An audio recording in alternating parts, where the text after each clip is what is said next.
Bonjour, bienvenue à notre chaîne Canada Terre d'accueil. Aujourd'hui, nous avons le plaisir d'accueillir pour vous Maître Maggie Moujangi. Elle aura le temps de se présenter à vous. Nous avons reçu plusieurs questions sur l'immigration au Canada. On s'est dit, nous allons trouver quelqu'un qui est dans la matière, qui travaille dans la matière d'immigration, afin de vous donner les réponses à vos questions. Sans plus tarder, nous allons laisser la parole à Maître Maggie Moujangi. Bonjour chers amis et bonsoir pour ceux qui nous suivent de l'extérieur du Canada. Mon nom est Maître Mbombo Moujangi, Marguerite, c'est mon prénom. Mes amis m'appellent Mamadi, ça dépend. Je suis bénévole dans la communauté congolaise ici à Montréal. Je suis juriste de formation. Je commençais ma carrière juridique en République démocratique du Congo. J'étais membre du barreau de Kinshasa-Gombe. Puis j'ai aussi travaillé dans l'enseignement comme assistante à la faculté de droit du professeur Moukadiboni, feu professeur Moukadiboni. Et puis là, quand je suis arrivée au Canada, j'ai fait mes équivalences au niveau du barreau. Et j'ai fait l'école du barreau ici à Montréal. Et maintenant, je suis avocate au barreau du Québec. Et je pratique essentiellement en immigration.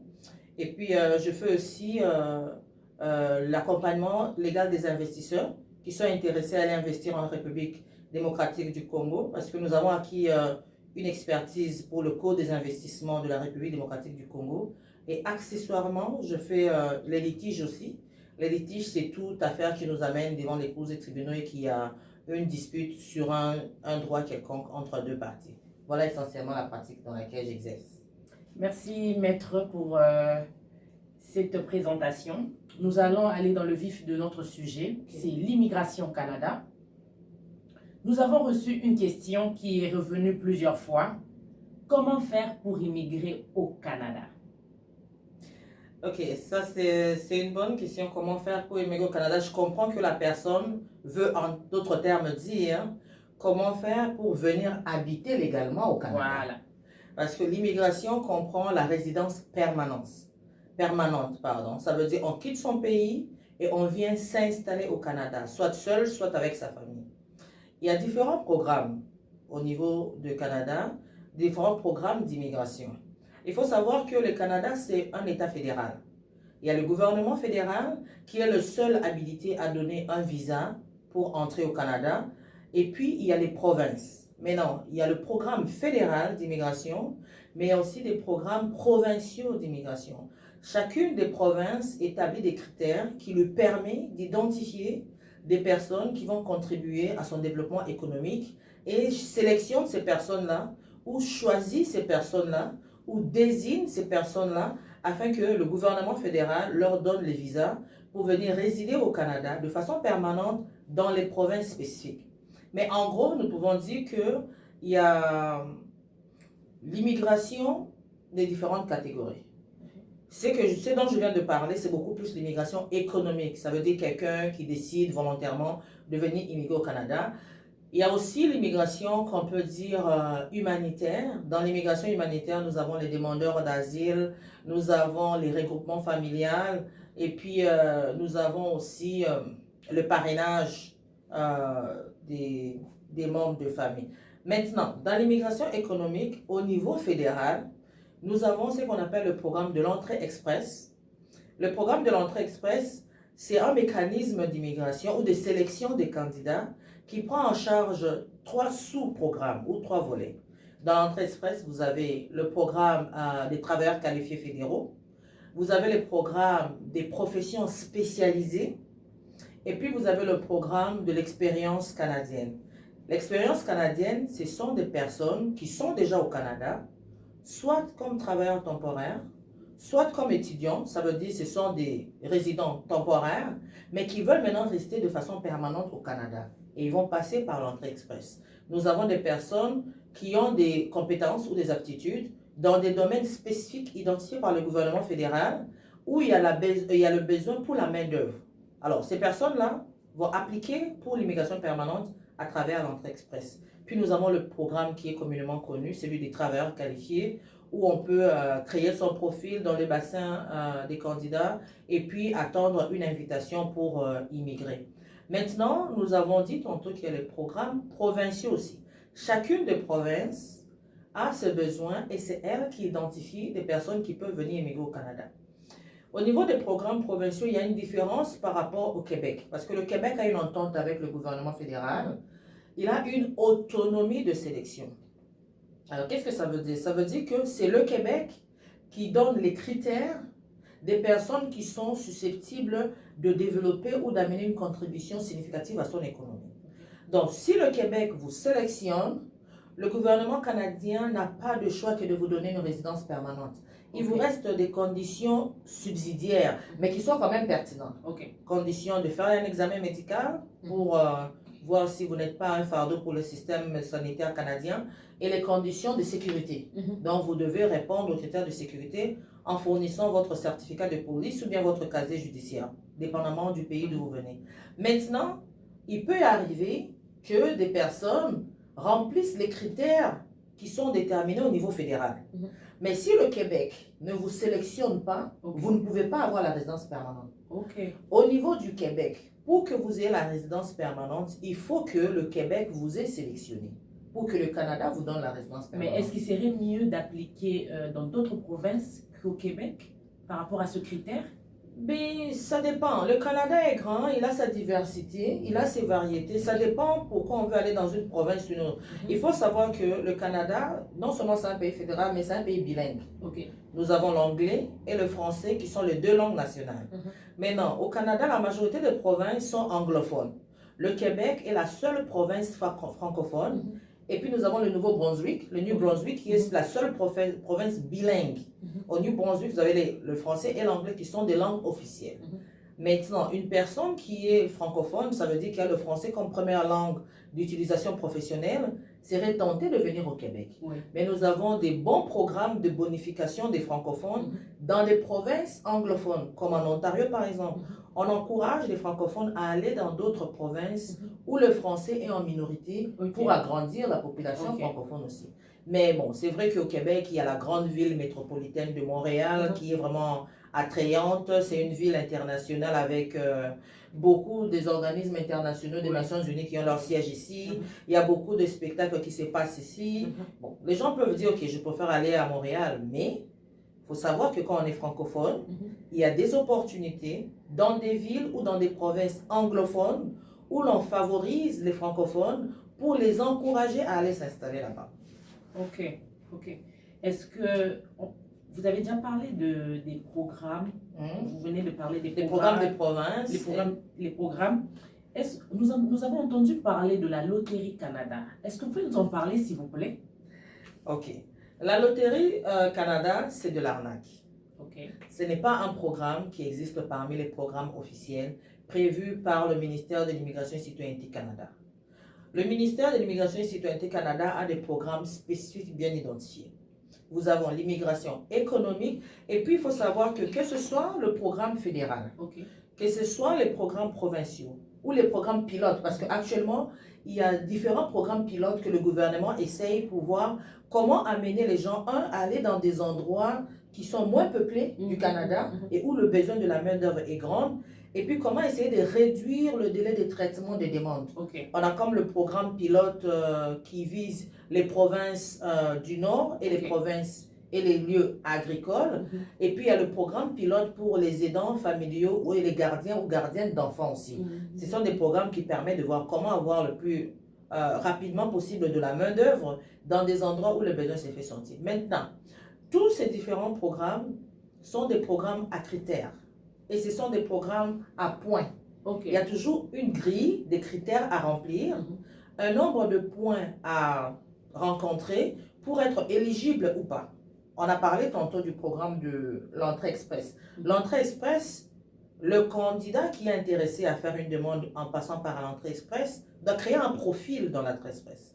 Pour créer le profil, il y a des critères d'admissibilité, il y a des critères de base et puis il y a des critères de positionnement. Maintenant, dans les critères de base, vous avez des compétences linguistiques, vous avez des compétences qu'on peut dire académiques, ça veut dire la formation que vous avez eue dans votre parcours scolaire. Puis il y a des compétences professionnelles, quelle est l'expérience que vous avez acquise. Il n'y a pas un système où vous allez rentrer votre demande comme aux États-Unis et puis on va choisir au hasard. Parce que la loterie américaine, par exemple, c'est un choix au hasard. Vous pouvez avoir plus de compétences que moi, mais moi, je peux être choisi. Parce que c'est le hasard. Il n'y a pas un critère qui permet de dire, si nous appliquons nous deux, qui va être retenu. Mais au Canada, vous pouvez déjà prédire. Parce que vous pouvez voir dans le bassin express, dans le bassin des candidats de l'entrée express, si par exemple, moi, je me positionne à une situation où j'ai 471 points et que vous, par exemple, vous avez 515 points, c'est nettement clair que vous avez plus de chances. Vous serez sélectionné avant moi parce que vous êtes avant moi. La dernière ronde des invitations qui a été envoyée par le gouvernement fédéral dans le cadre de l'entrée express, c'était ça le point minimum. La personne qui était la moins mieux placée dans le bassin avait 471 points. Mais on est en 2020, en 2018 par exemple, lorsqu'ils ont envoyé les invitations, la personne la moins mieux placée avait 415 points. Donc, d'une année à une autre, c'est différent, mais il y a toujours ce critère de points, de pondération à remplir. Il n'y a pas un programme où vous envoyez vos demandes et puis il y a une machine ou un mécanisme qui va choisir au hasard. Le seul programme qui s'apparente un tout petit peu à la loterie, sans être la loterie, c'est peut-être le programme d'immigration familiale où il faut faire le parrainage des parents. Parce que dans le programme de parrainage des parents, il y a le système de manifestation d'intérêt. Le Canada, le gouvernement fédéral va d'abord ouvrir le programme. Quand le programme n'est pas ouvert, vous ne pouvez pas manifester votre intérêt de vouloir parrainer un parent pour qu'il vienne vivre au Canada avec vous. Il faut attendre que le gouvernement ouvre le programme, que le formulaire soit disponible. Souvent, ça s'est fait en début d'année, vers le mois de janvier par là. Alors, lorsque le gouvernement ouvre le programme, les gens manifestent leur intérêt. Ça veut dire, vous remplissez votre nom, vous donnez vos informations et puis vous dites que vous avez un parent que vous voulez parrainer pour venir au Canada. Maintenant, le gouvernement va choisir. Ils vont choisir les premières demandes qui ont été reçues. Chaque année, il y a un nombre limité de demandes que le système est capable de recevoir. Les premières personnes qui ont envoyé leurs demandes seront choisies et c'est à ces personnes-là qu'on enverra l'invitation pour pouvoir faire la demande des résidences permanentes pour leurs parents, dépendamment du papa ou de la maman que vous voulez inviter. Donc, ce n'est pas vraiment la loterie, mais c'est comme premier arrivé, premier servi. En dehors de ça, c'est un système à points. Donc vraiment, la loterie, c'est une simple arnaque. Ça, c'est de l'arnaque. Si quelqu'un vous envoie un formulaire ou quelqu'un vous envoie une proposition pour vous dire, écoutez, moi je suis une agence d'immigration au Canada ou moi je suis un avocat au Canada, je vais vous aider pour que vous puissiez immigrer au Canada, écoutez, on va appliquer la loterie, puis on va prier Dieu, on va croiser les doigts pour que vous soyez choisi. À votre place, je n'en donnerai pas mon argent. Je réfléchirai 2 fois. Ça, c'est de l'arnaque. C'est un programme qui n'existe pas. On a des internautes qui demandent la durée moyenne pour immigrer au Canada. C'est combien de temps que ça prend? Ça dépend d'un programme à un autre. Et puis, il faut savoir que la durée dont on parle par l'Immigration Canada, c'est la durée de traitement. Or, un programme d'immigration prend beaucoup de travail ou beaucoup de démarches à faire en amont, avant même que le profil ne commence à être compté en termes de temps. Mais disons que si tout est fait, une demande complète dont les frais ont été payés est envoyée au niveau du gouvernement canadien ou du gouvernement de la province, dépendamment, pour qu'on soit sélectionné, choisi ou désigné, ou bien que l'on soit invité à faire une demande de résidence permanente et rester au Canada, ça varie entre 18 et 24 mois. Donc, on parle de 1 année et demie à 3 ans maximum par là. Ça peut être moins, mais ça prend ce genre de temps-là. Je vais vous donner comme l'exemple de l'entrée express. L'entrée express, une fois que vous avez été sélectionné, une fois qu'on vous a envoyé une invitation, quand vous avez créé votre profil, entre la création de profil, la réception de l'invitation, la résidence permanente, ça peut prendre 6 mois. C'est très bref. Mais le temps que ça vous prend de créer le profil, de renseigner le profil avec les informations pertinentes pour que votre demande soit considérée comme une demande complète et que vous ayez des points qui permettront de vous placer par rapport aux autres candidats, ça peut prendre du temps. Donc, c'est un peu ça. Il y a un internaute qui nous demande, est-ce que l'achat d'un bien comme une maison, est-ce que ça vous donne la possibilité d'avoir une résidence permanente ici au Canada? Il faut distinguer. L'achat d'un bien, en soi n'est pas lié à la résidence permanente. Il y a des pays où c'est prévu. Ok. Il y a des pays où, quand vous avez un bien, vous pouvez avoir la résidence permanente, vous pouvez postuler. Mais au Canada, ça n'existe pas. Il n'y a pas un programme qui vous donne la résidence permanente directement parce que vous avez un bien immobilier. Mais maintenant, avoir un bien immobilier en propriété peut être bénéfique. Ça peut bonifier votre demande.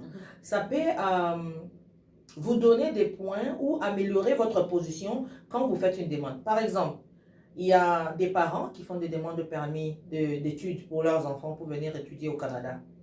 Un tel parent qui a un bien, qui a une maison, et puis qui dit que moi je veux que mon enfant vienne étudier au Canada, voilà, j'ai mon hypothèque, j'ai ma maison, je paye régulièrement mes frais d'hypothèque. Donc, il y a un endroit bien précis, bien identifié, certain, où l'enfant va rester. Cela enlève, en termes de frais de substance, que vous êtes obligé de démontrer à l'agent de l'immigration pour qu'il puisse confirmer votre visa. Ça montre que vous avez un endroit où rester. C'est une grande partie des dépenses qui est déjà retirée. Lorsqu'on évalue la capacité d'une personne de mener à bien son programme d'immigration, que ce soit une immigration temporaire ou permanente, mais plutôt quand on parle d'immigration, c'est beaucoup plus permanent. Mais j'achète une maison, je vais avoir un permis d'études pour mon enfant. Lorsqu'on va évaluer la capacité de cet enfant-là d'avoir des moyens de subsides pour vivre au Canada, le logement sera déjà écarté parce que j'ai un endroit où rester. Si j'ai une maison, ça veut dire que je paye les frais de maintenance de cette maison, électricité et chauffage. Donc, c'est beaucoup d'argent qui est déjà réduit et il me reste peu de sommes, peu de fonds à démontrer pour établir ma capacité d'installation au Canada. Si je veux venir faire visiter de la famille, par exemple, et puis j'ai une maison, je n'ai pas à démontrer où je vais rester. J'ai une maison, ça montre que j'ai un endroit précis où je peux rester. Ça peut bonifier mon dossier. Mais il n'y a pas de lien, de corrélation directe entre la possession d'un bien immobilier et puis l'acquisition de la résidence permanente. Pour le moment. On espère que ça va changer, mais pour le moment. Ok. Un dernier mot. Quels conseils pourrez-vous donner à des personnes qui veulent immigrer au Canada? Sûrement, il y a plusieurs erreurs qu'elles commettent. Et vous, dans votre pratique, je crois que vous avez quand même eu beaucoup de cas. Mais en 2-3 mots, quel conseil donnerez-vous à ceux qui nous suivent? Le conseil que je peux donner à quelqu'un qui veut immigrer au Canada, comme on a dit au début, l'immigration implique la résidence permanente. Vous allez quitter un endroit que vous connaissez, vous quittez un endroit avec lequel vous êtes familier pour venir vous installer dans un autre endroit, un nouveau monde pour vous. Peut-être que vous connaissez déjà parce que vous avez déjà visité, mais dans lequel vous n'avez pas vécu en permanence, où vous allez faire votre vie. Mettez-y les moyens nécessaires. Je vais conseiller aux gens, vous voulez immigrer au Canada, renseignez-vous auprès d'un professionnel. Allez voir un avocat, allez voir un consultant en immigration. Et lorsque vous rencontrez un avocat, assurez-vous que c'est un avocat en exercice qui a toujours le droit de pratiquer. Au Québec, par exemple, c'est facile. Vous prenez le nom de votre avocat, vous mettez dans le bottin, dans les bottins du barreau du Québec, vous allez voir, le nom va sortir si l'avocat est toujours autorisé à exercer. Si vous êtes dans une province, vous voulez aller dans une province anglophone et puis vous avez trouvé un avocat là-bas, vous allez dans le Law Society de cette province et vérifier. Pourquoi je le dis? Parce qu'il y a beaucoup de gens qui viennent et disent, voilà, je me suis fait arnaquer, j'avais rencontré un avocat. Qu'est-ce qui vous a prouvé que cette personne était un avocat? Quelles sont les vérifications que vous avez faites?